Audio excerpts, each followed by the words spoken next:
Olá, Embryo e Androlovers, eu sou Thalita, diretora de ensino da Liga de Reprodução Humana Assistida da UF, e esse é o Reprocast, o nosso novo projeto, o podcast para a gente dividir as nossas ideias com vocês. E hoje a gente vai falar um pouquinho sobre a democratização do acesso a tratamentos de reprodução humana. E para a gente ter essa troca de ideias, né, esse bate-papo, a gente vai conversar com algumas profissionais que são, na verdade, uma equipe multidisciplinar, né? As primeiras profissionais que eu vou apresentar para vocês são a Mariana Vilarim. Ela é biomédica formada pelo IBMR, com habilitação em análises clínicas e reprodução humana, especialista em reprodução humana pela Unileia e andrologista responsável no Hospital Moncorvo Filho. A Ana Lívia Alves, ela é biomédica pela Unifenas, especialista em reprodução humana pela PUC Minas e mestranda no Instituto de Ginecologia, né, da UFRJ.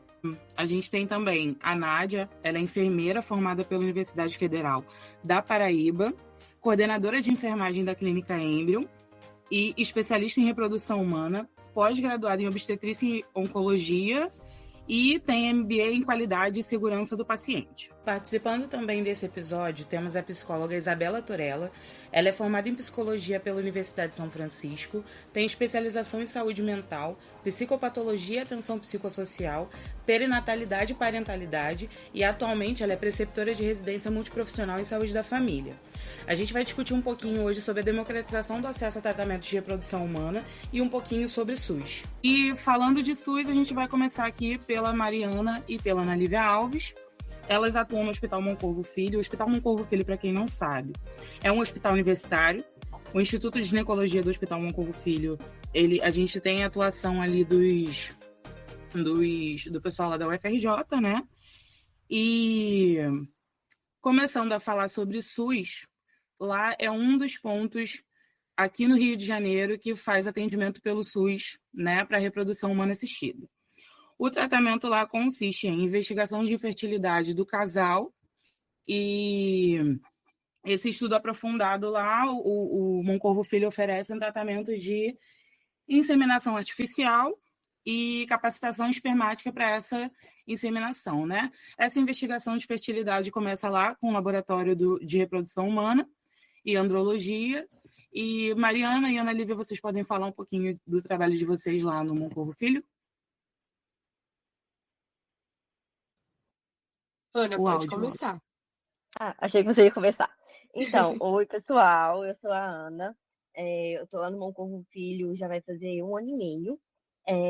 Eu entrei no Moncorvo Filho através da UFRJ, né? Eu faço mestrado na UFRJ, então eu entrei lá no Moncorvo, auxiliando, né? A Mari, a gente auxilia as estagiárias, né? No dia a dia ali do estágio. Então, como a Thali falou, a gente faz tratamentos de baixa complexidade, né? Então, a questão que a gente trabalha mais dentro lá do laboratório é a andrologia.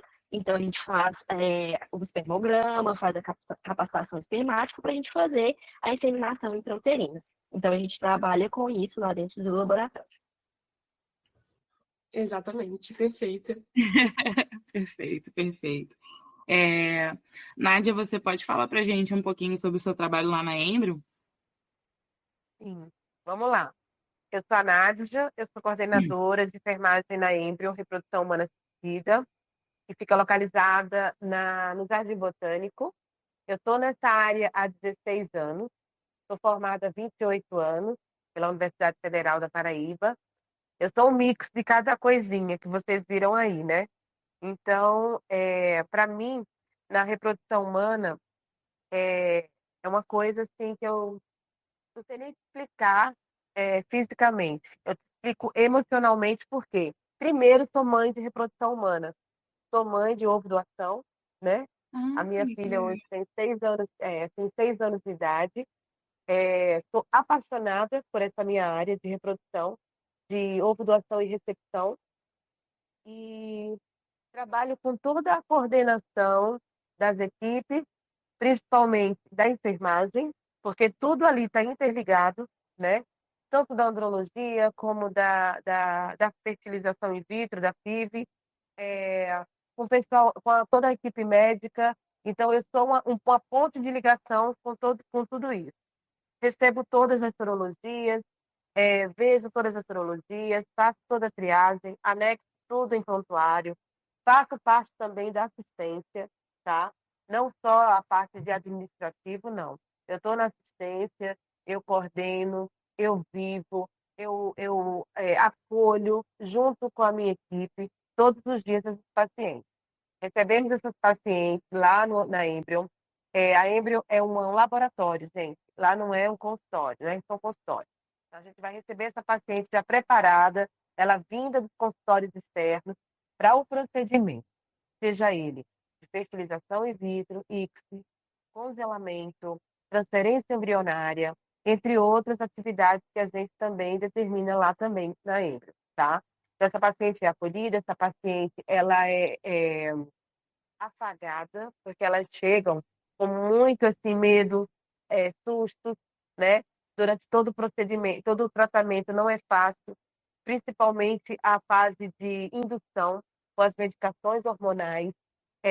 Para algumas pessoas isso aí é fácil, é tranquilo, mas para outras não são, tá? Elas sugam mesmo a gente. O meu celular é 24 horas, não tem assim, horário para elas me ligarem, para elas mandarem mensagem com dúvidas, com choros, querendo uma palavra de conforto, de carinho. Elas são pacientes muito assim, como é que eu falo para vocês? Não é mimada, mas que elas precisam desse mimo da gente. Não é frescura. A gente não pode subestimar Vulneráveis, né? nenhum isso. Não pode subestimar nenhum tipo de sentimento que venha dessa mulher em tratamento. Não só a mulher em tratamento, mas também o homem em tratamento. Porque a infertilidade masculina ela é muito alta. Ela está aí todos os dias batendo na porta. Eu tenho todos os dias pacientes com PESA, com microtese, pacientes que já nascem azotérmicos, que a gente não tem o que fazer mais, eles têm que ir para uma doação de sêmen, tá?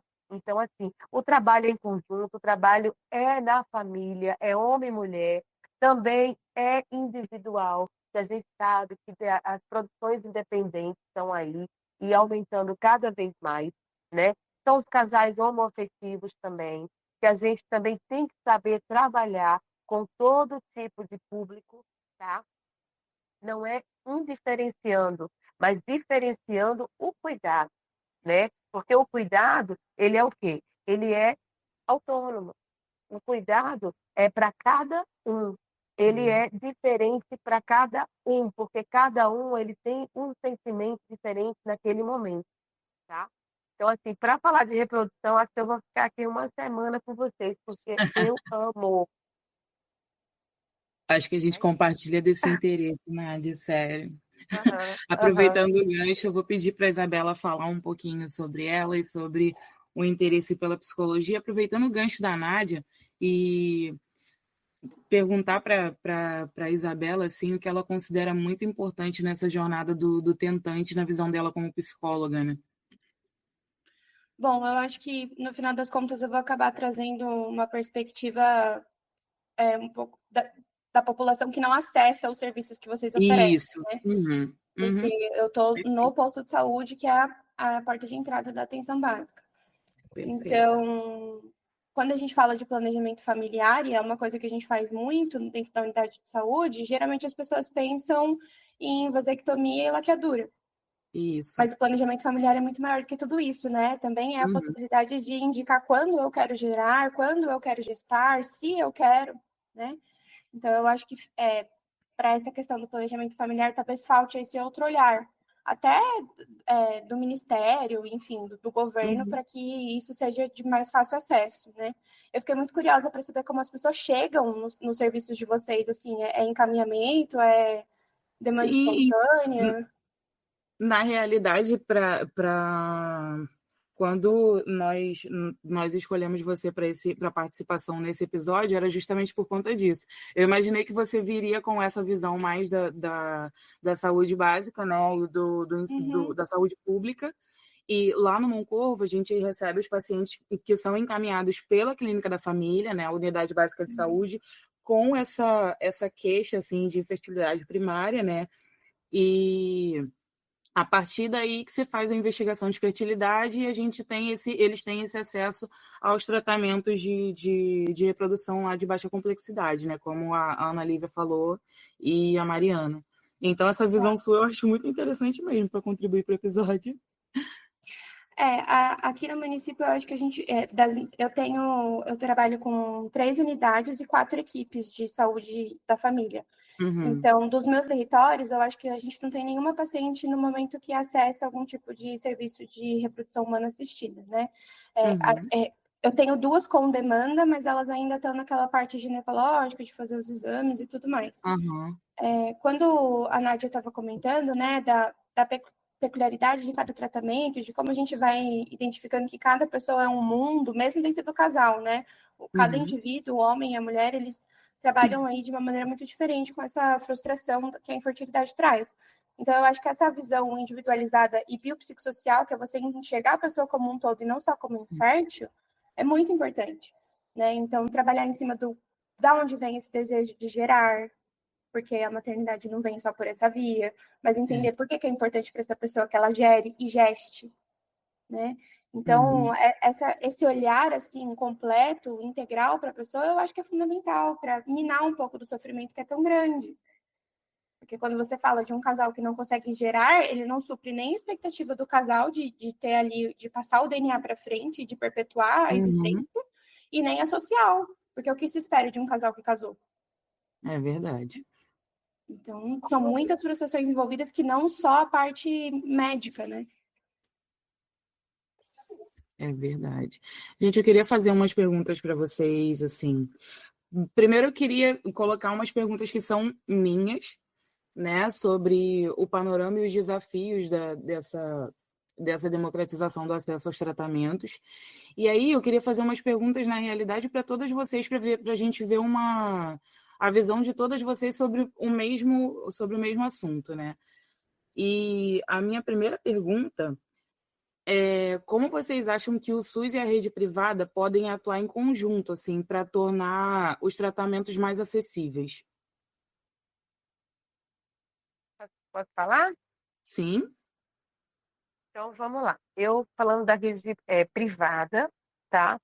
Mas e temos um projeto que chama Doar Sonho, onde essa doadora altruísta, ela pode ir lá na Embryo e fazer a sua doação compartilhada. Seria isso. Ela estaria ajudando uma receptora e também estaria sendo beneficiada, né, com o congelamento dos seus óvulos, tá? Como é que funciona isso? A clínica, ela banca toda a parte financeira de indutores hormonais, do todo o procedimento, tá? Isso vai o quê? Também diminuir o custo para essa receptora, tá? Que está compartilhando também junto. E além da doação compartilhada, a gente também tem o congelamento de óvulos, tá? E você, por exemplo, deseja congelar os seus óvulos, você não tem como custear isso. O que é que você faz? Você doa uma parte dos seus óvulos, um lote dos seus óvulos, e fica com outra parte desses óvulos lá congelados e só vai pagar a palheta, que a gente chama, né? Que é a conservação desses óvulos que fica lá congeladinho daqui a um ano, tá bom? Então, toda a parte financeira de indução, captação, né? E o pós de tudo, isso é custeado pela Embryo, tá? Então, eu acho bacana. E também a gente coloca a dispositivo intrauterino, se essa doadora ela solicitar, também vai no pacote, tá bom? A gente faz isso aí. E a gente tem que saber o seguinte, que toda doação, ela é o quê? Altruísta. Isso. E que não pode ter o quê? Parte financeira envolvida. Sim. Então, a gente sempre tem esse pensamento, né? E sabedoria sobre isso. Então, muita gente pensa que vai para fazer uma doação e vai receber em troca disso. A gente sabe que existe isso, né? Mas, assim, eu, graças a Deus, eu sempre trabalhei muito conforme, né? Uhum. As NRs, né? E as, os protocolos exigidos, né?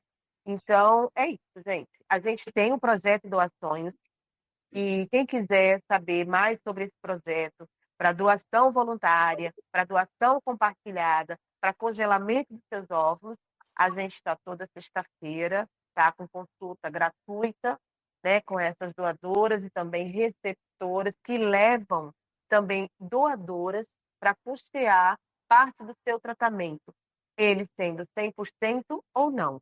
Então, tem um número de doadoras que você leva, né, para como é o nome?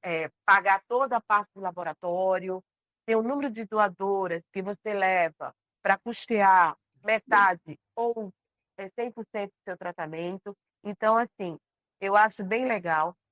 Não é só na Embrio que tem isso, mas também em outras clínicas, tá?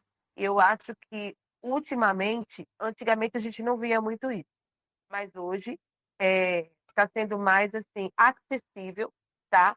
É, o altruísmo dentro das clínicas, né? E está sendo super aceito. Por exemplo, eu vou dar um exemplo meu. Eu custeei toda a parte de quê? Da minha doadora, né? Então, quando você custeia, você paga o seu tratamento e o tratamento dessa doadora. E a Uhum. doadora não custeia nada. Ao contrário, ela pode se beneficiar com o próprio congelamento de óvulos para ela e pode também se beneficiar, se ela não quiser congelar, com a introdução do dispositivo intrauterino.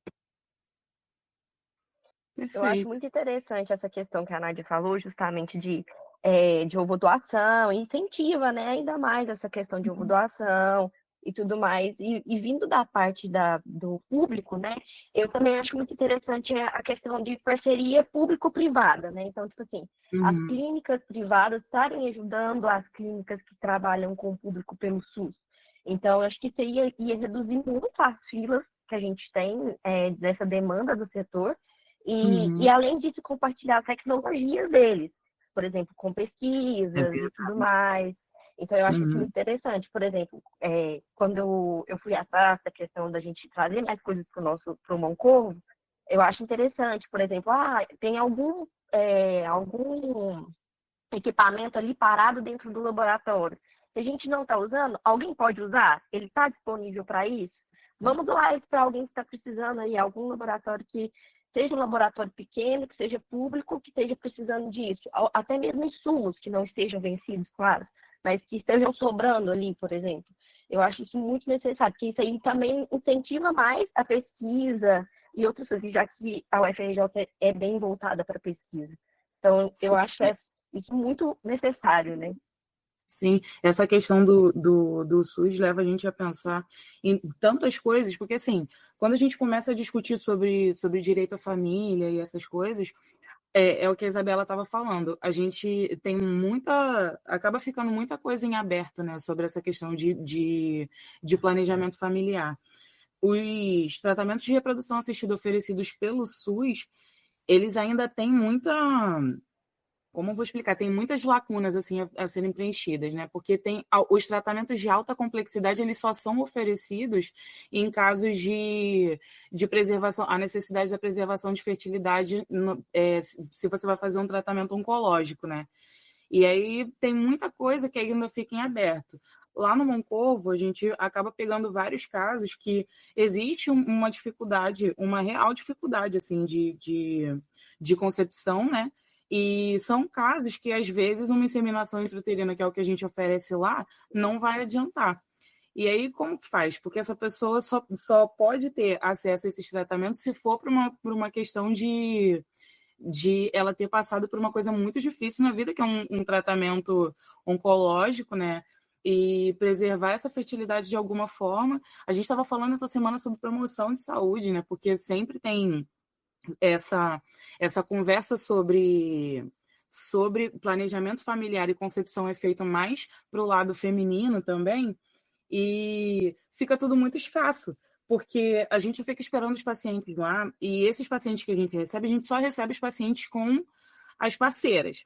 Não existe uma promoção de saúde também para o público masculino que quer procurar esses tratamentos, né? E isso complica muito. O projeto de doação de óvulos da Embryo, eu acho ele muito interessante. A gente fala aqui sobre essa questão de facilitar, só que realmente a gente facilita muito lado só para a mulher, né? A promoção para a doação de gametas masculinos geralmente se oferece um exame de espermograma. E é só o exame de espermograma, e não é conversado mais absolutamente nada, né? E isso aí no Moncorvo, que você falou? O quê? Qual parte? O exame de espermograma é só oferecido o espermograma? Não, lá no Moncorvo tem o exame de espermograma e geralmente no dia da inseminação é oferecido uma capacitação espermática também. Mas quando você estava falando sobre a doação de gametas masculino, aqui a gente não pode, é o que você falou sobre a doação altruísta, né? Você não pode ter um incentivo financeiro ali. E aí, para não ter um incentivo financeiro, quando se doa gametas masculinos aqui, tem muitos lugares que oferecem o espermograma só, entendeu? Em troca. E aí acaba ficando, esses acessos, eles são limitados, né?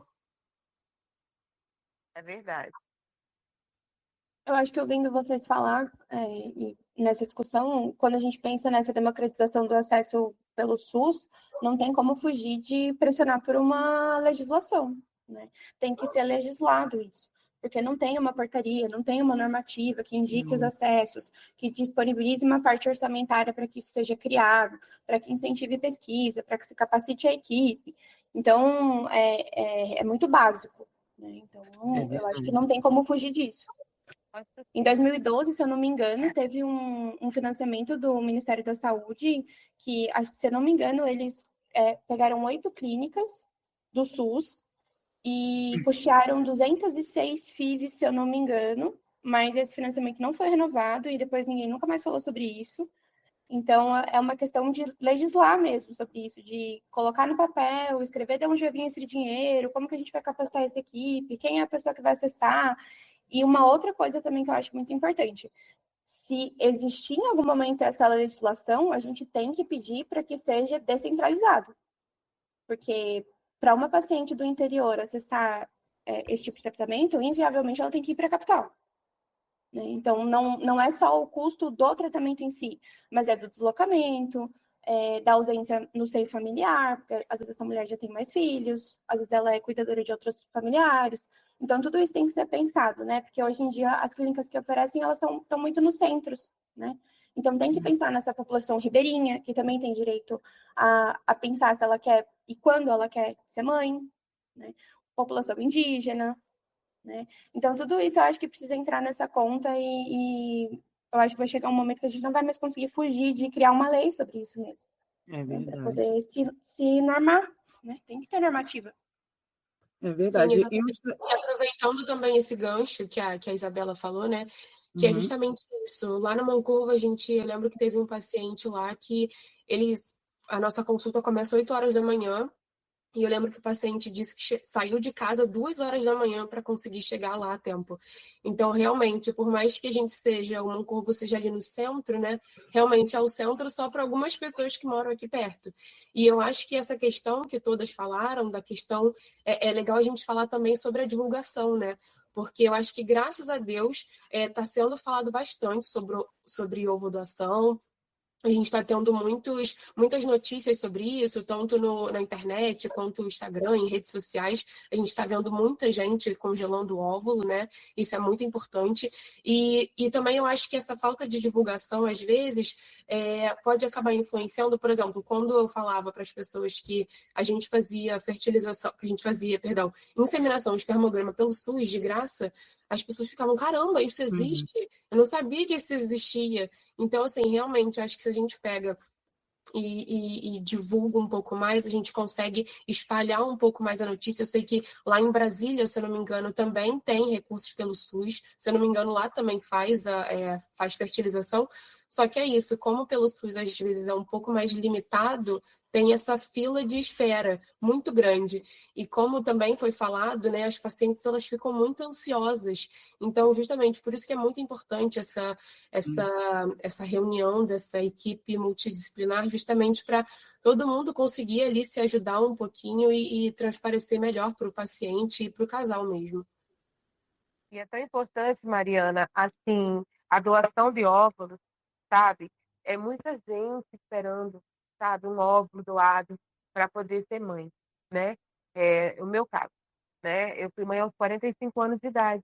E não foi difícil para mim. Por quê? Porque eu tenho esse acesso, né? Mas é muito difícil para outras pessoas. Pessoas que vendem carro, vendem imóvel, vendem tudo que tem para poder ser mãe. Isso, assim, mexe muito com a gente, entendeu? Então, assim, seria interessante um projeto de estar divulgando, entendeu? Para vocês, meninas jovens, né, que tem essa intenção de fazer uma compartilhada, que tem a intenção de colocar um deal, que tem intenção de ajudar alguém, é super importante. Então, assim, a gente está crescendo muito em relação a isso. Eu sou, assim, uma batedora todos os dias desse incentivo, né, da doação de óvulos. E quero muito poder levar isso para a conscientização de meninas jovens, né, de como vocês, como estudantes também, que possam fazer isso. Não só na Embryo, mas em qualquer outro lugar que tenha essa disponibilidade, né, de ação, tá? Então, a gente sabe que a partir dos 35 anos, a nossa reserva ovariana, ela despenca, né? Vai para o pé, nosso antimileriano, ele cai demais, e as nossas chances de ser mãe, vão sendo reduzidas, vão afunilando, né? Então, eu espero que com esses nossos encontros, é, é, chegue a dar muitos frutos bons, né, para essas pessoas que necessitam desses óvulos, dessas pessoas que hoje em dia e sempre estão ansiedades à flor da pele, tá? É como a Isabela falou, não existe uma diferenciação, existe uma coisa chamada em uníssono que soa, que move, que vibra, entendeu? Em relação a isso, e dentro disso, que são essas pessoas que tanto precisam dessa forma para ser mãe, né? E eu, assim, eu conto muito com vocês, né, jovens, né? Que vocês propaguem isso, que vocês me procurem, tá? Quem quiser também, para a gente estar trocando ideias, para a gente estar explicando tudo muito direitinho para vocês, né? Todos os dias, não só para quem está aqui comigo no bate-papo, mas para todo mundo, tá certo? Que deseja um altruísmo, um compartilhamento e para estar ajudando também outras pessoas que tanto necessitam. Gente, aproveitando esse gancho da Nádia, eu queria perguntar para a Mariana e para a Ana Lívia, quais mudanças vocês acham que seriam necessárias assim, para aumentar a capacidade de atendimento assim, de reprodução humana no SUS? Vocês como biomédicas atuantes assim, na área. Cara, então, eu acho que, assim, muitas mudanças vão ser necessárias.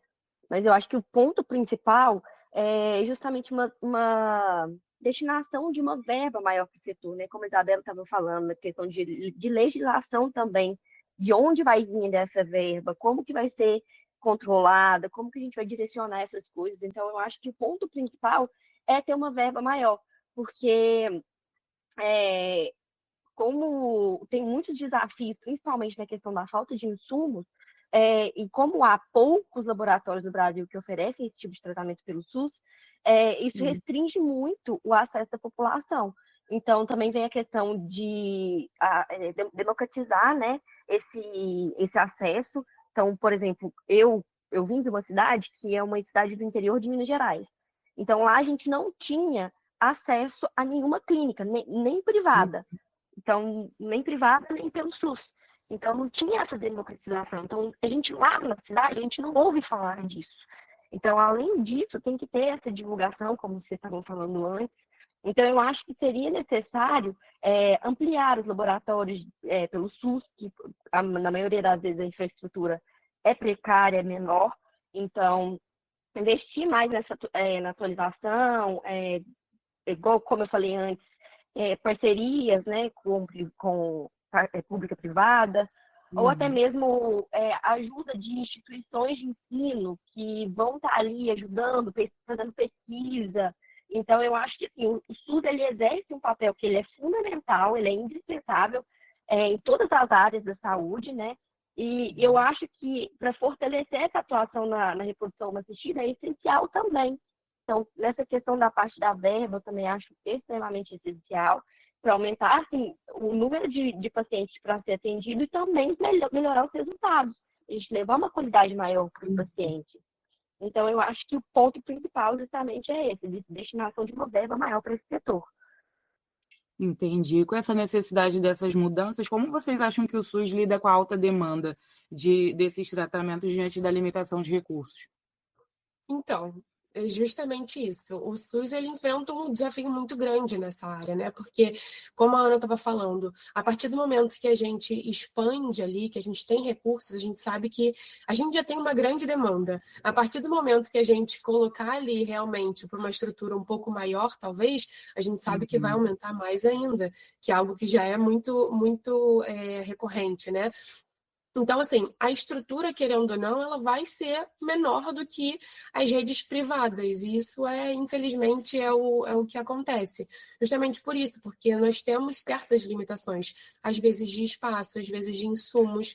Às vezes a gente não tem. Inclusive, há pouco tempo atrás, a gente chegou a fazer um protesto lá no Mancovo justamente sobre isso, porque o SUS ele vai tentar lidar priorizando, né, alguns casos ali, querendo ou não, a gente tem que priorizar uns casos mais graves, porque justamente a gente não consegue lidar com essa demanda muito grande que às vezes acaba exigindo um pouco da gente lá, né?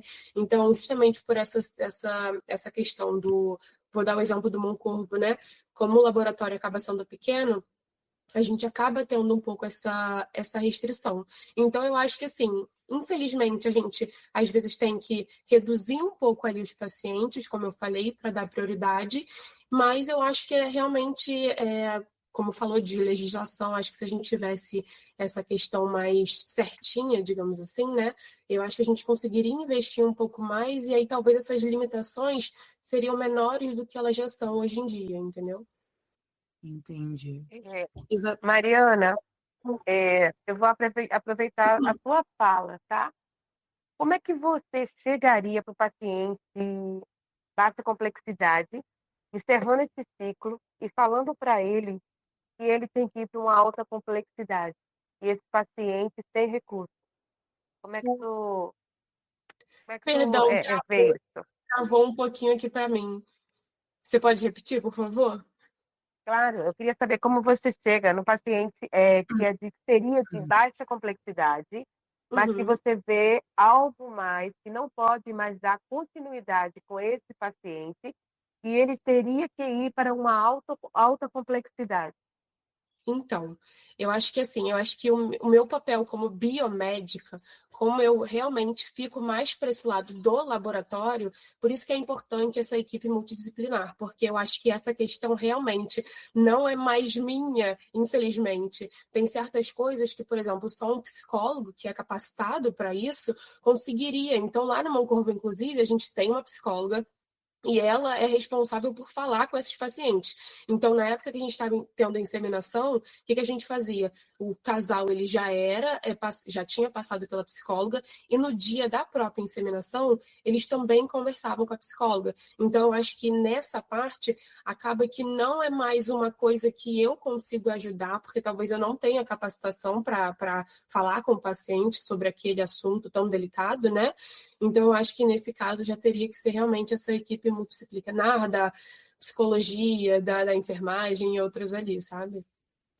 Perfeito. Perfeito, Isabela. Diante dessa fala da Mariana, eu queria saber de você, como que você como profissional de saúde mental, qual seria a abordagem ideal para esse casal que acabou de receber uma notícia que no SUS ele o tratamento ao qual ele tem acesso no SUS não vai surtir efeito e ele precisa de um tratamento de alta complexidade. como falar com esse casal, com esse paciente, e ainda ter que lidar com a questão da desigualdade? Eu acho que vamos lá. Dentro eu tenho formação em psicologia perinatal. Então, quando a gente está falando da psicologia perinatal, a gente entende o casal ali como tentantes. Então, dentro da minha visão, eu entendo que eles merecem e precisam desse acompanhamento psicológico desde quando decidem que querem serem pais e descobrem que vão ter algum tipo de dificuldade ali, seja física ou qualquer outro tipo. Eu defendo muito também que a gente precisa ser sincero com aquele paciente, para que ele entenda o que a gente pode oferecer e o que ele pode pleitear e onde ele pode pleitear isso da melhor maneira, porque às vezes os pacientes ficam meio ali numa batata quente entre os dispositivos da rede, porque ninguém entende muito bem como funciona e ele não sabe onde ele vai pedir o que ele precisa pedir. Então, às vezes ele chega para pedir no posto de saúde alguma coisa que não é da nossa alçada, e aí até que ele entenda que isso acontece, já vai ali um longo caminho. Uma outra coisa também que eu acho muito importante, e vocês falando, eu pensei nisso, quando a gente fala da democratização do acesso para a reprodução humana assistida, é também democratizar o acesso para o profissional, para que ele se forme sobre aquilo, para que ele se informe, para que ele esteja capacitado, para que tenha ali uma técnica envolvida, né? Então, sempre quando a gente está falando de conversas difíceis, de notícias duras, ali, que você precisa invariavelmente fazer, principalmente na área da saúde, é sempre o melhor caminho é o acolhimento. É acolher, explicar ali de maneira clara e direta sobre o que você precisa falar com aquele casal e explicar o porquê não vai acontecer e onde pode ou não acontecer o desejo deles e acolher a frustração. Eu acho que essa é a grande dificuldade da equipe, né? Então, geralmente, quem não tem essa formação em saúde mental enfrenta um pouco mais de dificuldade de acolher a frustração, porque não é uma coisa que a gente está habituado no dia a dia, né? A gente quer taponar ali o que a pessoa, o choro, o desespero ali, para que logo a gente possa já dar conta de uma outra demanda. Mas lembrar que nem tudo na área da saúde a gente vai resolver, né? Então, nem tudo é um problema a ser resolvido. Algumas coisas a gente precisa olhar para aquilo, falar, isso existe, eu vou acolher. E aí, a partir disso, pensar quais são as possibilidades do município, do estado, né? E até do país, porque às vezes a gente precisa solicitar que o tratamento seja feito fora do domicílio, enfim, e aí acessar aí a rede e o que ela dispõe. Eu também acho que justamente isso que você falou, Isabela, cada caso é um caso, né? Então a gente tem que tratar as pessoas com individualidade, tratar cada caso com um toque necessário ali de atenção, porque eles estão passando por uma situação que é delicada.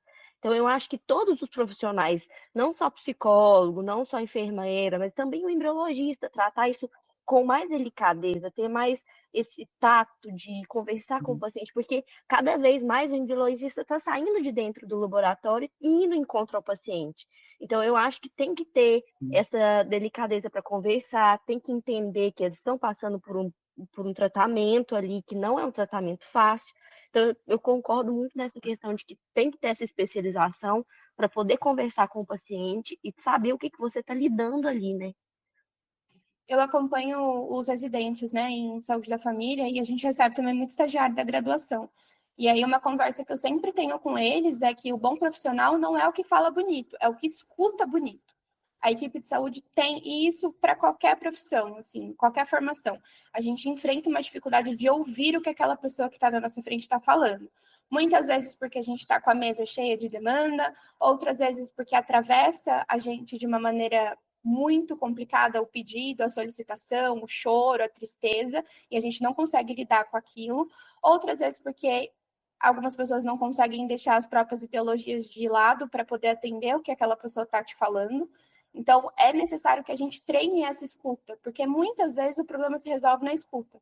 A pessoa precisa de um lugar ali para falar, para colocar a frustração dela, a gente escuta, acolhe, não é para resolver, mas é para apoiar, para falar, eu estou aqui, eu entendo que é difícil, que você gostaria e não vai acontecer, quais são as outras possibilidades, você imagina essa maternidade vindo de uma outra via, você já explorou sobre isso, a gente já pensou sobre isso, alguém já te falou sobre isso, né? Então, democratizar isso vai muito além de só fazer a pessoa chegar ali para fazer uma inseminação, por exemplo, mas também passa por essa formação profissional.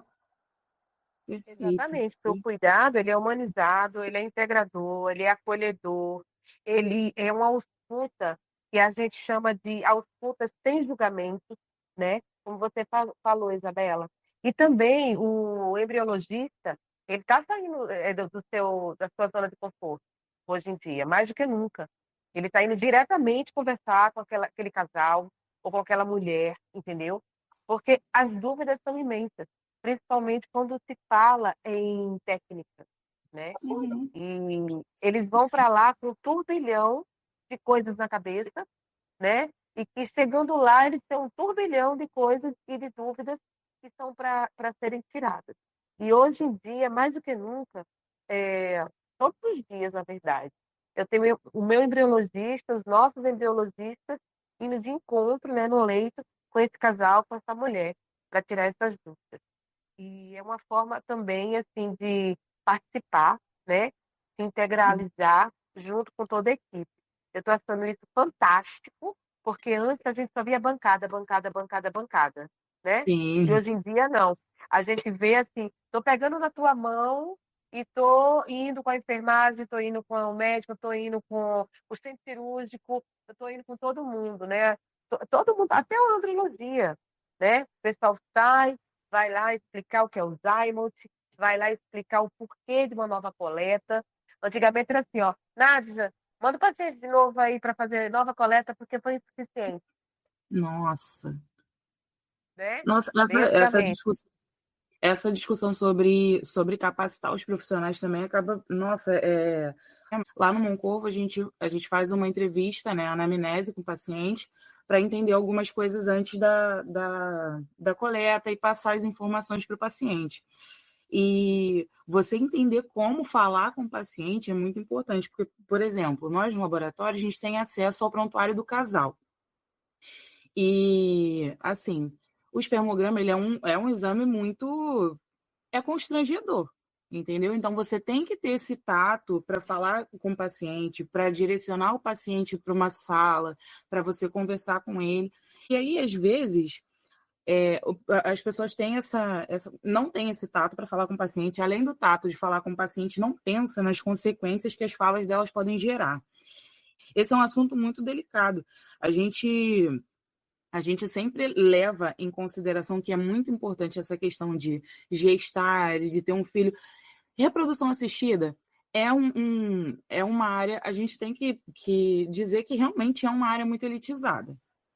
Então, assim, os tratamentos são muito caros, o acesso não é um acesso fácil, e aí todo mundo acha que só quem tem dinheiro pode fazer esse tipo de coisa, entendeu? Só que quem não tem também quer ter ali sua família, né?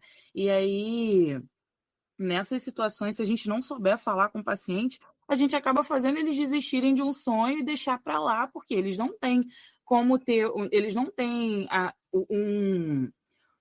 um financeiro assim estável, né, para conseguir ter esses acessos numa clínica particular. E se no SUS, que a gente deveria estar preparado para acolher, a gente não consegue, para onde que a gente leva isso, para onde que a gente direciona isso, né? Aí é que vem a escuta sem julgamento. Você tem que Sim, falar apenas o necessário, porque é muito mais fácil para a mulher conceber uma negativa do que um homem. É muito sim, mais fácil sim. uma mulher procurar uma ovo-doação do que um homem procurar um esperma doado, né? Um Uhum. gameta doado. Então, para a cabeça dele, isso é frustrante. É muito frustrante para o homem, porque ainda vem aquele DNAzinho um pouco machista, né? Que Uhum. antigamente eram só as mulheres que não tinha, eram inférteis, homens eram o quê? Eram procriadores, né? E isso aí caiu por terra há muito tempo, né? Hoje em dia, a procura masculina é muito alta, tá? A conscientização já bateu na porta e bate todos os dias em relação a isso, e a aceitação deles está mais, como é que eu posso falar? Mais agradável do que antigamente. Então, hoje eu tenho pacientes que conversam livremente comigo, entendeu? Em relação, poxa, Nádia, qual o melhor banco de sêmen, então, já que eu não posso dar isso para minha esposa. Então, ele chegar para você, né? chegar para o embriologista, chegar para o médico e estar com essa conscientização. Isso é fantástico, fantástico mesmo. É como eu falei para você. O embriologista, ele hoje, quer dizer, de uns 5 anos para cá, a minha visão, ele está saindo da bancada e ele está participando integralmente com a equipe em relação às prestações e às orientações técnicas. Perfeito. Não, eu só queria Pode só falar, acabar, Nádia. Isabela, que quando eu comecei, né, na universidade, eu tive uma bolsa de iniciação científica, né, pelo CNPq-PIBIC naquela época, e meu trabalho era em saúde mental. Era a família e a sua relação com o doente mental. Eu trabalhei legal. muito nisso aí. Eu assim, eu sou um pouquinho de tudo, já falei para você. E eu sou apaixonada também pela a área de saúde mental. Eu acho Que super legal. importante. Uhum, Atravessa bastante a enfermagem também, né? com certeza. E eu vou te Tá falar, limite. Isabela, ultimamente tem se discutido muito, assim, em todos os congressos que nós vamos, todos os eventos, ultimamente tem se falado da saúde mental do profissional de reprodução humana. Porque antes não falava muito, a gente fala tem essa discussão sobre a saúde mental do paciente, né? Mas não se fala muito sobre a saúde mental do profissional de saúde de reprodução humana, né? Isabela, eu queria te fazer uma pergunta sobre, na verdade, você como profissional ativa na saúde coletiva. Você considera que o direito à reprodução pode ser entendido como um direito fundamental à saúde? Eu não só considero, mas eu espero que todos os profissionais da saúde entendam que sim, né? Que é um direito ali, que a gente não pode revogar ele de maneira nenhuma daquela pessoa e que ele faz parte da constituição dela. Ela tem que poder decidir sobre si, sobre o corpo, sobre o momento, sobre um método, enfim. Até porque se a gente fala que isso não é um direito, a gente não parte do princípio mais de que prazer e concepção são coisas separadas, né? A gente vai falar do sexo Sim. só para reprodução. Uhum. É verdade. A gente está fazendo um projeto de extensão em que a gente estava discutindo um pouquinho sobre essa questão, né? De falar sobre os direitos reprodutivos, né? E acaba sendo muito difícil você falar sobre isso. O nosso projeto de extensão, ele é para a gente, na verdade, levar essas informações para adolescentes de escolas públicas, né? Uhum. E essa questão do direito reprodutivo realmente não é muito discutida. A gente fala sobre métodos contraceptivos, é sempre aquela cartilhazinha básica, a gente não fala sobre direitos reprodutivos de jeito nenhum. E em direitos reprodutivos a gente entra em outras questões que são direito e saúde sexual, né?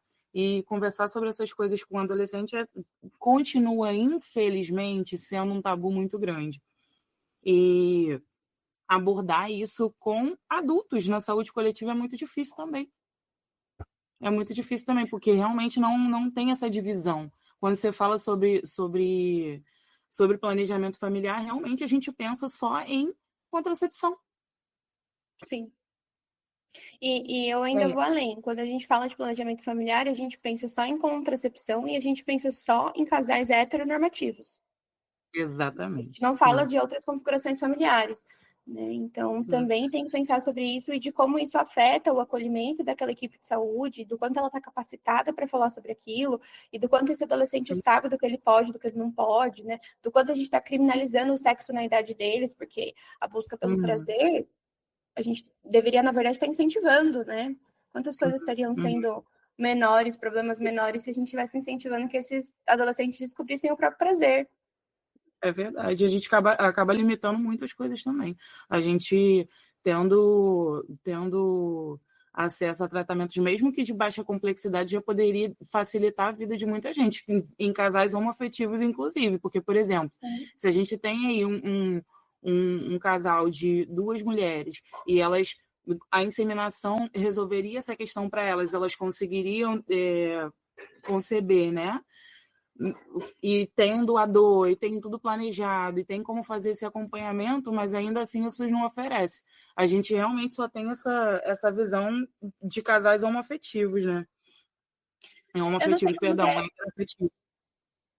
Como que é isso para vocês, mas quando eu discuto sobre essas questões e aí penso nessas outras configurações familiares, de como é difícil para essa população ter acesso ao que é difícil para a população em geral, então é uma segunda dificuldade, eu não consigo ignorar o sadismo que a gente tem de negar as coisas para essas pessoas, sabe? Os direitos, os desejos, os prazeres. Então, não precisa nem ir muito longe. A gente sabe que tem um sadismo legal aí, institucionalizado no país, mas as equipes de saúde também são sádicas com relação a isso, né? Quando alguma coisa vai contra o que eu acredito, ao que eu aprendi, ao que é um valor para mim, eu quero que aquela pessoa não tenha acesso. Eu quero negar para ela. Eu quero fazer um atendimento mal criado.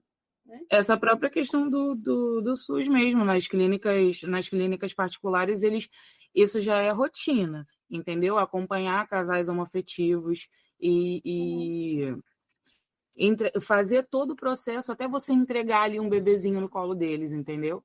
Mas nessa questão do SUS, eu acho a gente nunca atendeu um casal homoafetivo. Nunca. Não tem uma promoção de saúde para isso, para as pessoas entenderem que elas podem ter acesso a esse tipo de coisa. Difícil, hein? Oi? Difícil, hein? Nossa, difícil demais. Isabela, quais você considera que são os maiores impactos assim na saúde mental de casais que buscam tratamento de reprodução assistida? Os impactos psicológicos assim da infertilidade? Acho que tem essa questão da ansiedade, né, que a gente vem comentando aí desde o início. Então, uma ansiedade, às vezes, por desconhecer o processo, por não ter aí esse acesso à informação que a gente tem trazido como um dos problemas.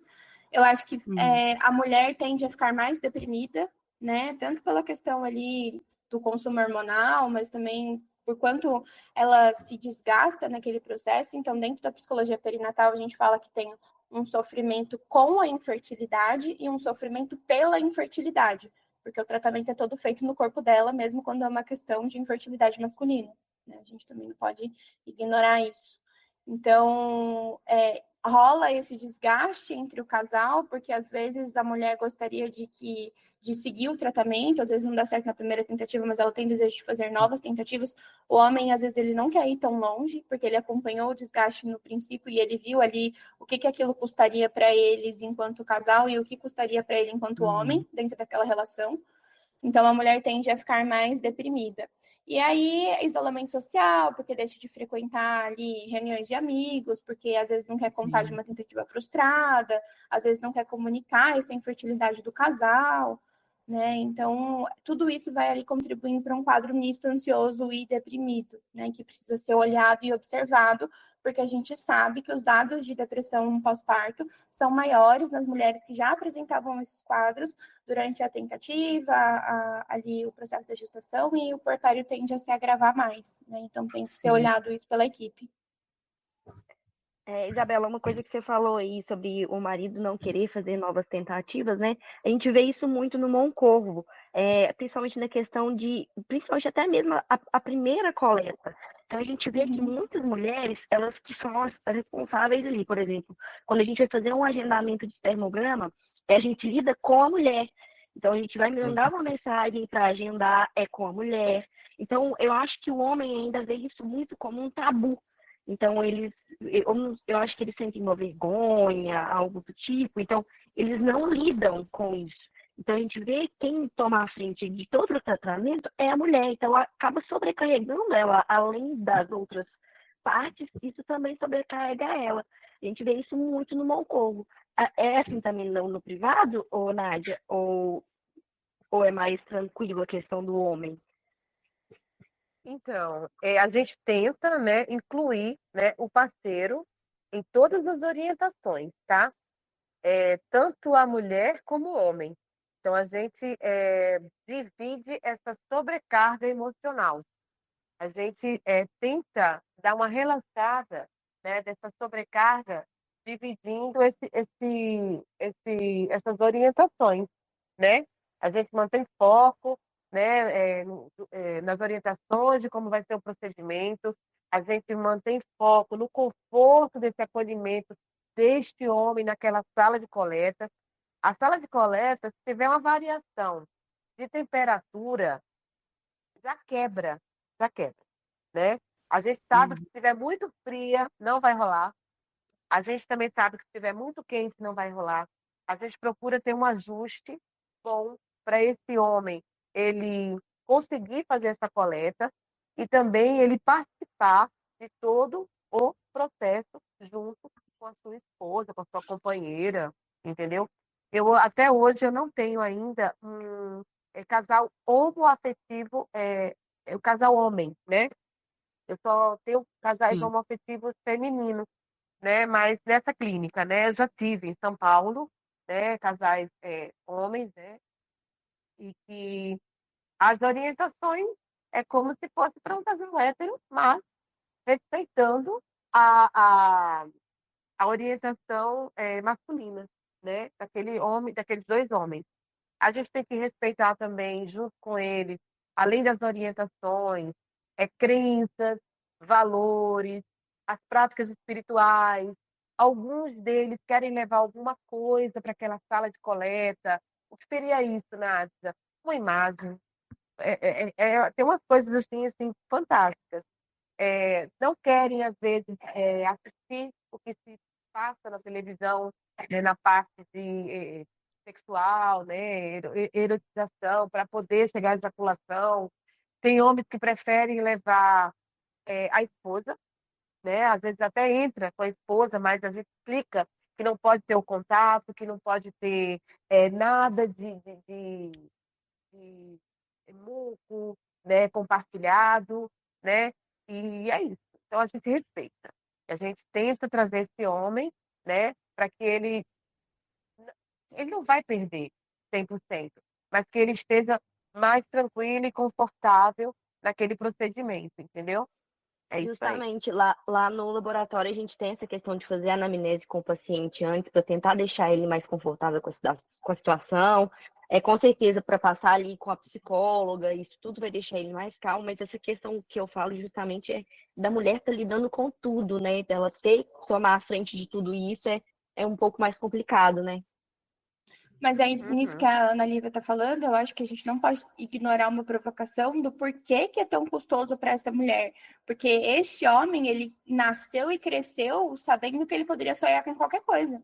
Aquela mulher, muitas vezes, a única coisa que ela foi incutida a sonhar é a maternidade, né? E aí, até isso, a gente vai negar para ela. Verdade. Né? Então, eles têm um leque de sonhos e realizações muito maiores do que os nossos, assim. A minha geração e das meninas, eu não sei como foi para a Nádia, como ela entendia isso, mas eu acho que a nossa geração, a gente tem muito mais possibilidades do que minha mãe, minha avó. A gente consegue sonhar e bater o pé e falar, não vou ser mãe agora porque a minha carreira vem primeiro neste momento, mas o quanto isso custa, né? Porque você vai fazer o check-up anual na sua ginecologista e aí ela te fala, olha, vamos começar a pensar em congelar esse óvulo, né? Como é que tá esse planejamento? E aí já vai rolando ali um terrorismo e às vezes não tem nenhuma questão de saúde envolvida, mas o relógio, né? Então tem tudo aqui, o relógio. No meu ombro, o biológico, ele te cobra e você vai ter que agir com ele. Hoje em dia é muito mais fácil você ter essa consciência de fazer um congelamento de óvulos e levar a tua vida e ter mãe a hora que você quiser, né? E é como eu falei, é respeitar, é dividir sobrecarga. E muitas das vezes o sonho é só da mulher e o homem está ali como, sabe, como alguém que vai cooperar. Então a gente tem muito muitas das vezes o que eu também, tá? sinto é isso, é exatamente isso que você falou, que o cara tá só ali para ir acompanhando, que o sonho é dela. Muitas das vezes o que eu sinto ali no ambiente do público é isso, sabe? Sim, às vezes parece que eles vão forçados, assim. Tem muito paciente que a gente fala com a esposa e a esposa fica, assim, ela fica tentando marcar, remarcar a coleta dele e marcar, remarcar e ao mesmo tempo ela tentando convencer, entendeu? O parceiro a ir até lá fazer a coleta. E ao mesmo tempo, e essa questão que a Isabela comentou sobre eles terem muitos sonhos que são incentivados desde sempre, e a gente agora que está começando a pensar nisso, essa questão da democratização, a gente pensar em legislação voltada para isso, é muito importante também, porque a gente começaria a falar mais sobre preservação de fertilidade para a população que não tem acesso. E assim, essa preservação de... Oi? Sim, essa preservação de fertilidade só é incentivada na iniciativa pública, né? Se houver alguma coisa que pode assim, cortar totalmente essa possibilidade da vida da mulher, entendeu? Única e exclusivamente se ela tiver algum problema de saúde que vá, como é que eu vou dizer? Que vai impossibilitar ela de engravidar dali para frente e que vai tornar esses óvulos dela inviáveis de alguma forma. E assim, não tem uma escolha. É sempre essa pressão. Não, se você está doente, a gente te ajuda a fazer porque você está doente. Mas e aí, você não está doente, mas você quer preservar porque você tem muitas outras coisas para correr atrás na sua vida, você não vai fazer de jeito nenhum, sabe? E a questão da produção independente também pode ser muito discutida e não é discutida no SUS. A gente sempre leva muito a criar essa questão de você ter que ter um relacionamento. Tem muitas pacientes lá no Moncovo que a gente pega que elas mudam de parceiro não vou dizer com frequência, mas às vezes fica assim, a gente é uma paciente que está fazendo acompanhamento lá há muito tempo, mas ela já passou por 2 ou 3 parceiros e está lá tentando fazer esse tratamento e tentando fazer esse acompanhamento com outros parceiros diferentes, sabe? E aí, assim, ó, ela quer ser mãe a todo custo, entendeu? E tem muitas delas que têm essa visão, mas essa questão da preservação de fertilidade nunca é colocada numa discussão para o pessoal que usa o SUS, para as pessoas que usam o SUS, sabe? Eu posso estar errada, e aí vocês me corrigem, mas nessa questão de preservação de fertilidade por questões de doença, é só se a doença for da mulher, né? Se o parceiro dela estiver, por exemplo, fazendo tratamento oncológico, ela não tem direito. Não entendi. De congelar os ovos. Por exemplo, um casal, e aí o homem teve um diagnóstico de câncer, e aí ele vai começar a fazer o tratamento oncológico. A parceira dele, que não tem nenhuma questão de saúde, não tem direito de fazer o congelamento de óvulos, por exemplo, para quando ele passar pela químio, ela poder tentar engravidar lá na frente. Não acredito que não. O congelamento o congelamento é para ele, né? Antecedendo a quimioterapia. Exatamente. É para quem vai passar pela não, mas aí a gente considera o relógio biológico dela, né? Porque quanto tempo vai durar esse tratamento dele? Sim. Mas só que ele que está em tratamento e ela não, entendeu? Então, o congelamento de sêmen pré-quimioterapia é ok. A mesma coisa que fosse para ela. Se ela fosse fazer... Mas é sempre individual, né? A questão é minha e aí Isso. Porque não faz sentido, realmente não faz sentido nenhum, porque, por exemplo, na baixa complexidade você só leva em consideração o casal. A gente estava conversando sobre promoção de saúde para chamar os homens para eles irem fazer o espermograma, eles saberem que eles têm direito a isso, entendeu? Que eles podem ter acesso a isso. E tem muita gente que quer fazer e não sabe que pode fazer. Ontem mesmo... Para você... Perdão, pode falar. Para você ter uma noção, os pacientes de planejamento familiar que fazem vasectomia, depois que faz a cirurgia, eles precisam retornar para fazer o espermograma zerado, para a gente ver que está zerado, e ele só é considerado vasectomizado depois desse exame. Muitos deles não querem voltar para fazer. E tem muito... Não tem essa discussão, né? Porque, muito do fator masculino. Não tem essa promoção, né? Exatamente. A gente estava falando isso esses dias. Tem um rapaz, um estagiário, né, de um projeto de saúde coletiva, né, que tem uma menina que está acompanhando com a gente lá os processos no laboratório, ela vai lá de vez em quando. E ela apareceu com o estagiário dela essa semana, eles estavam falando sobre isso, né? E realmente não existe essa promoção de saúde. Não existe. A mulher procura muito mais, porque às vezes tem essa questão do sonho, tem essa questão da cobrança, o relógio biológico, isso e aquilo, mas eles nem buscam, assim. Ontem eu estava conversando com um amigo sobre isso. Eu estava num grupo de amigos e ele é transplantado, né? Ele passou por um transplante de rim há pouco tempo. E aí ele estava falando que ele não consegue ter filho de jeito nenhum. Aí ele me perguntou algumas coisas, né, sobre como ele poderia fazer para ser atendido pelo SUS.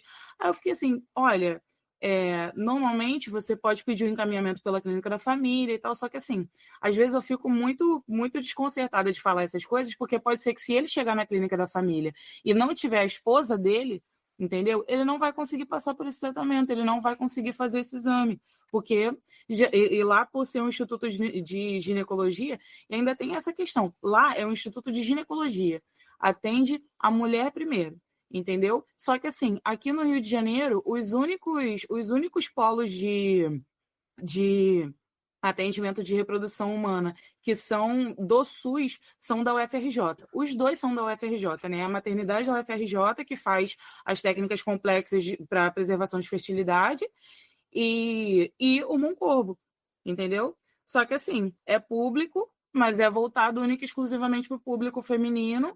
A gente não discute sobre isso e só reforça essa questão de que a mulher está ali realmente só para procriar, entendeu?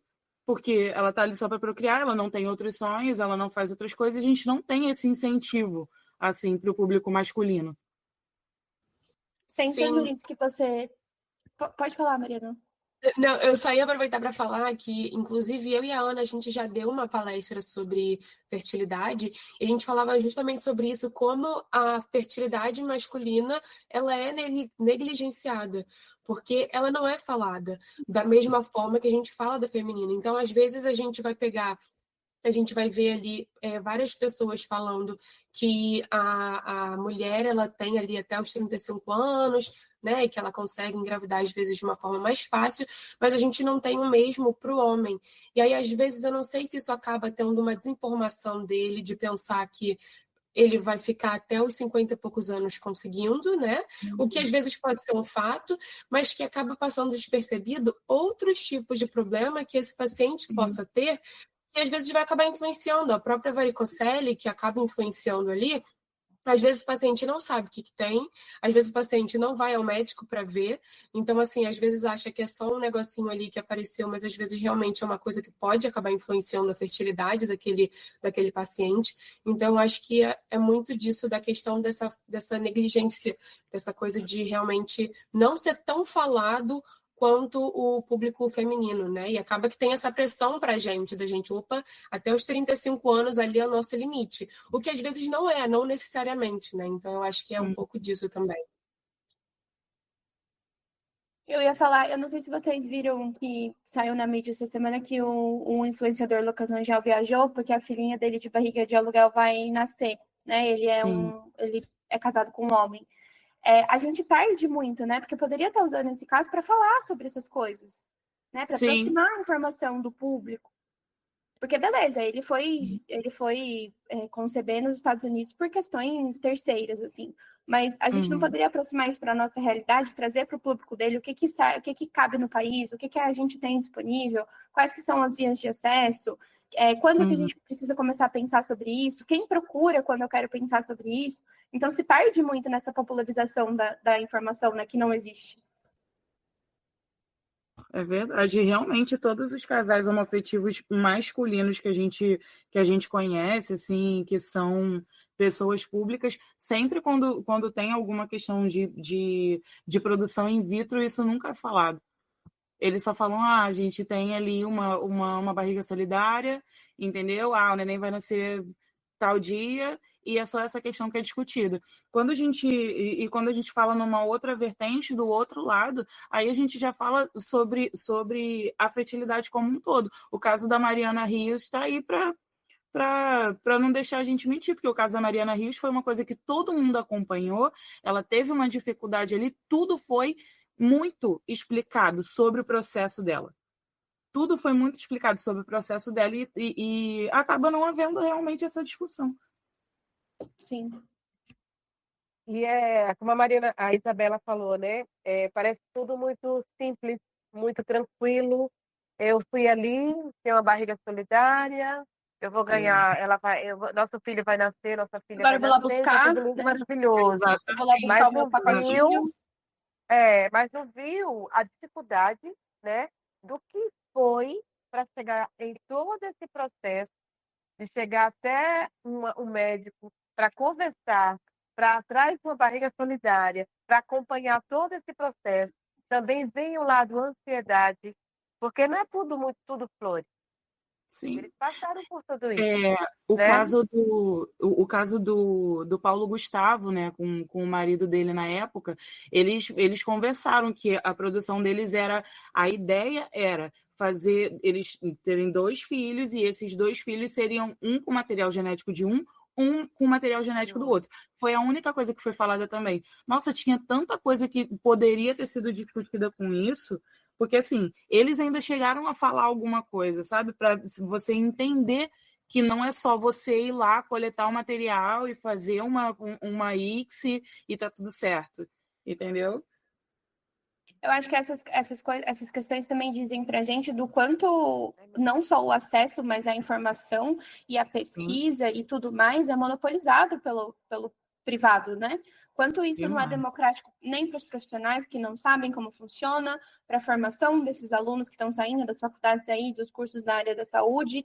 Então, se a gente fala que precisa legislar para ter uma verba destinada para isso, para ter obrigatoriedade de pesquisa, incentivo em iniciação científica, a gente está falando de tirar esse monopólio também, né? Então, isso tudo precisa ser olhado. Sim. A gente, até para quem está se formando assim na área, é complicado é uma disputa muito grande para você conseguir um estágio na área, porque a iniciativa privada realmente tem esse monopólio. A gente, aqui no Rio, são poucas clínicas, e as clínicas que a gente acompanha, assim, que aceitam estagiários de fato, a gente vê a Clínica Origem, né, que é a maior delas, a Embryon e a Pronascer, eu acho, mas muitas delas são fechadas, assim, a gente não vê nada nas clínicas. E o Moncorvo é o único único público que aceita estagiário para formação nessa área, sabe? E ainda assim a gente acaba tendo essas limitações, porque assim, ó, lá é baixa complexidade, ponto. Entendeu? A gente tem essa formação, mas assim, obviamente a gente aprende tudo que a gente tem que aprender. Isso, graças a Deus, a gente não tem do que reclamar, a gente aprende realmente tudo que precisa. Só que assim, em relação a acesso, a gente conseguir assim, ter recursos de fato para a gente se formar naquilo ali, fazer um bom trabalho e passar essa informação para quem pode ser passado, a gente não tem. A gente não tem mesmo. E o quanto a gente ganharia se isso fosse um rodízio dos cursos, né? Se fosse obrigatório, que fizesse o básico, soubesse o básico. Sim, verdade. Quanto dinheiro você economizaria, enfim. Muita coisa. Verdade, eu queria fazer uma última perguntinha aqui para vocês, para a gente encerrar o nosso episódio. E essa pergunta seria para vocês, para todas vocês. Quais as políticas públicas e as iniciativas privadas que vocês acreditam que poderia transformar esse cenário assim aqui no país?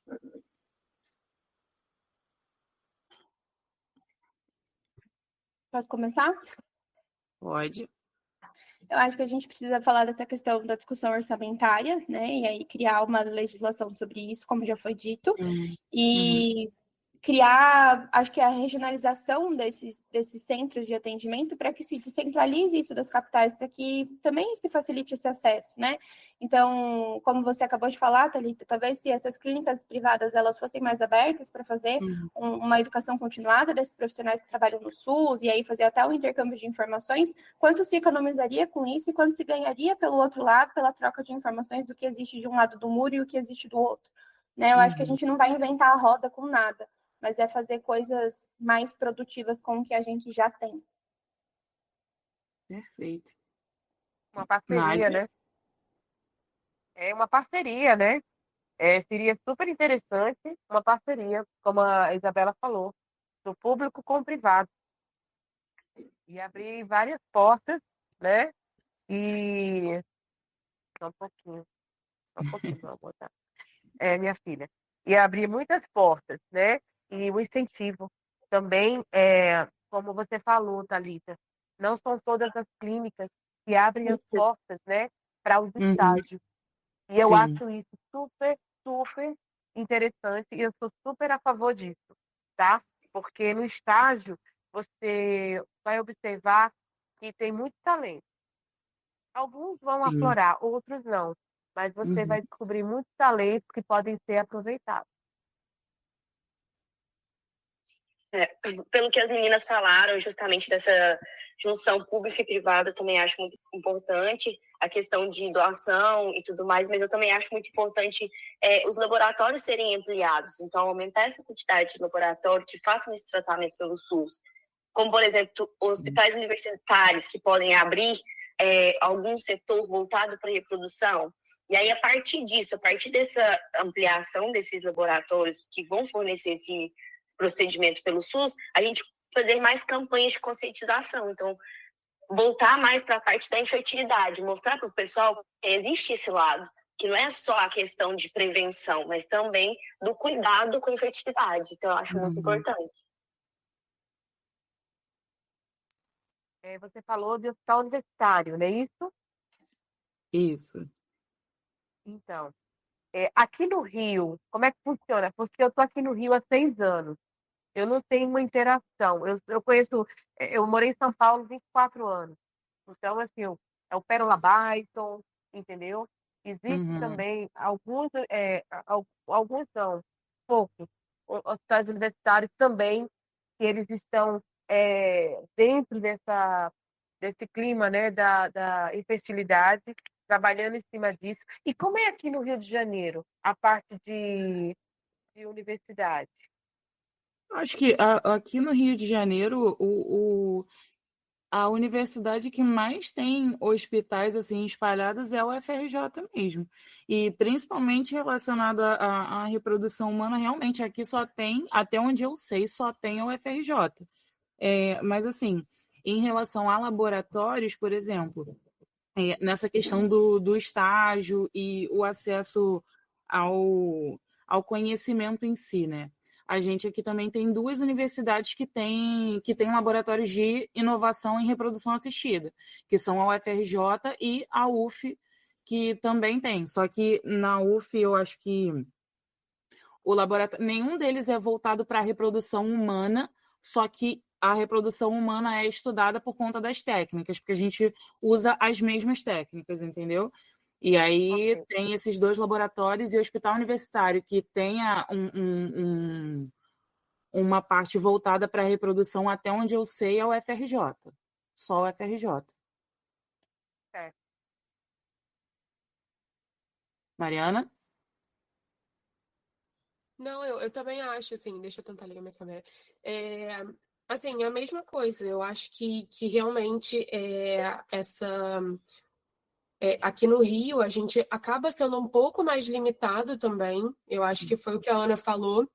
Eu acho que se a gente tivesse mais universidades ali, né, que estão em conjunto, até as próprias clínicas, como a gente estava falando ao longo desse podcast, né, sobre essa junção dos dois, eu acho que todo mundo está lutando pelo mesmo objetivo.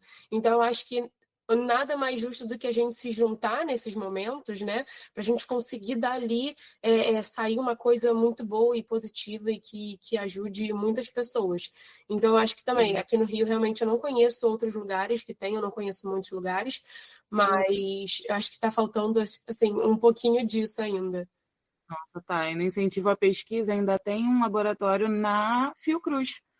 Na Fiocruz também tem um laboratório de reprodução animal, que são estudadas essas técnicas, que também poderia ser passado esse conhecimento. Porque a Fiocruz, por exemplo, eles têm uma central de aprendizado online, né? E a gente consegue usar o UnaSUS e tem a própria plataforma da Fiocruz que eles disponibilizam esses cursos. Até para quem está fazendo estágio, a gente tem o acesso ao conhecimento, a gente tem o que a gente busca, tem o que a gente aprende no estágio, mas a gente cresce com o que a gente busca por nós mesmos, né? E essa questão de você buscar por você mesmo, por exemplo, a própria Fiocruz, ela é uma instituição totalmente voltada para a pesquisa. Por ser uma instituição totalmente voltada para a pesquisa e ter essa estrutura, eles poderiam disponibilizar aulas teóricas, né, relacionadas ao assunto, e eles já têm essa questão de abrir as vagas para os estágios e tal. Só que, assim, poderia ampliar um pouquinho a visão deles relacionada à pesquisa sobre isso, entendeu? Porque também tem muito lugar que a gente poderia fazer. Nossa, imagina se esse laboratório da Fiocruz fosse aberto para pesquisas humanas, né? Relacionada para o ser humano. Porque tem muita pesquisa lá que é para animais, né? Só que eles têm estrutura para fazer muito mais e isso acaba não sendo conversado.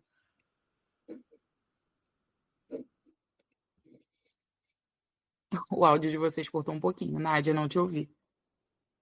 Não, é verdade isso. Verdade. É muito limitado ainda. Ainda é muito limitado. Uhum. Bom, gente, então, eu vou encerrar o nosso episódio por aqui. Eu gostaria muito de agradecer a vocês a participação de vocês para a gravação desse primeiro episódio. Eu acredito que esse tema, em específico, seja um pontapé muito grande para a gente começar essa discussão na área, visto que a Lihai, ela é uma liga voltada para estudantes e para profissionais também. A gente acaba tendo uma troca muito grande. E eu acho que esse tema, sendo o primeiro tema do nosso a ser discutido no nosso projeto, vai agregar muito. E eu acho que lá na frente a gente vai conseguir conversar um pouquinho mais sobre isso. E é isso, eu agradeço a participação de vocês. Muito obrigada por responderem as nossas perguntas e as perguntas do pessoal que teve dúvidas e mandou para a gente. E é isso. Vocês têm alguma coisa para falar agora até o final? Eu queria só agradecer pelo convite, foi muito bom esse debate, eu acho que trouxe muitas coisas valiosas, né, para a gente discutir, para se pensar também, né, sobre essa questão da democratização, do tratamento, então eu acho que foi tudo muito, muito interessante. Muito obrigada pelo convite. Eu Quero compartilho da agradecer. mesma. Eu quero agradecer também pela segundo convite, né? Fiquei super feliz. Espero que tenha um terceiro, quarto. E eu estou à disposição de vocês para qualquer coisa, tá Com bom? certeza. Muito obrigada, muito obrigada. Eu queria Adorei. agradecer também, claro, é uma liga que eu super acompanho e gosto bastante. Então, assim, admiro muito o que vocês fazem, o projeto de vocês. Eu acho muito importante justamente vocês trazerem esse assunto, porque eu acho que é sobre isso. Eu acho que é sobre a gente entender que a equipe, ela não é só laboratório ou só algumas outras partes externas. A gente tem que entender que a gente trabalha como um todo, então todas as partes estão tão envolvidas quanto as outras. Então é um assunto muito importante, então muito obrigada, gente.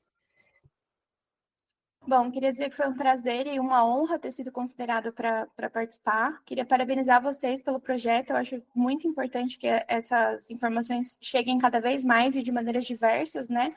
Tanto para a população quanto para os profissionais. E espero que estejamos juntos em outros momentos. Foi ótimo. Ai, gente, muito obrigada. Vocês querem deixar as redes sociais de vocês para o pessoal que está ouvindo seguirem vocês lá? Bom, meu Instagram é @Isabela, com S, 2 Ls, Turella, com 2 Ls, PC, mas aí depois eu deixo para o pessoal anotar também e colocar na descrição. Pode deixar. O meu Instagram é Nadja, NADJA 73. O meu é @embrio.analindia. E o meu é Mariana, com 2A, Vilarim. Então é isso, gente. Muito obrigada. Muito obrigada pela contribuição de vocês. Eu amei o episódio, amei ouvir vocês dando a opinião de vocês profissional sobre esse tema tão importante. E é isso. Tchau, tchau, gente, e até a próxima.